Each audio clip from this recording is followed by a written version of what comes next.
बोला शंकर भगवान की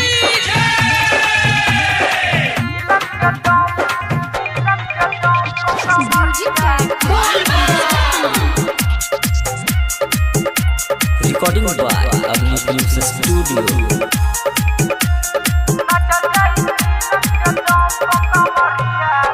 कान्हे काबर बानी हम उठावले भोले बाबा के दुआरी चलो दिहले। कान्हे काबर बानी हम उठावले भोले बाबा के दुआरी चलो दिहले। खाके भांग धतूर देव जाइम जरूर गाड़ी रुकी नहीं कवनो हरन पर।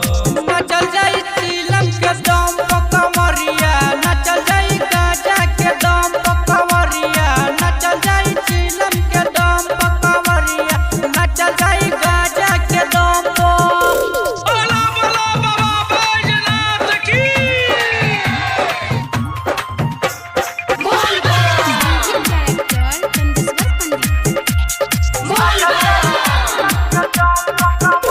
न मारे न चुक आराम से धूक आबे बम आज धूक धूक धूक बढ़ जाई पावर उठाबे में काबर आबे बम आज मन भर धूक। न मारे न चुक आराम से धूक आबे बम आज धूक धूक धूक बढ़ जाई पावर उठाबे में काबर आबे बम आज मन भर धूक। बोला बम के लगा जयकारा आगे हुई है भोला जी सहारा। नहीं करब आज शरम तोर दिलावा के भरम, नाच डीजे पे कूदी छमा छम्पो।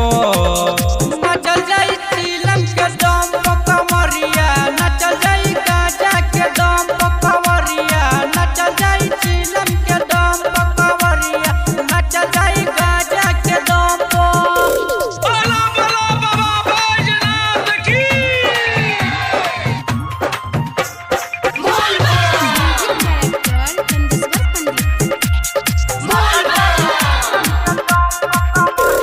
सबके हुनाची केहू न पाची कह दे त बानी सुनु ये साची। डीजे पे डोला भंगिया के खोला आके सिपाही न चिलम के जाची। सबके हुनाची केहू न पाची कह दे त बानी सुनु ये साची। डीजे पे डोला भंगिया के खोला आके सिपाही न चिलम के जाची।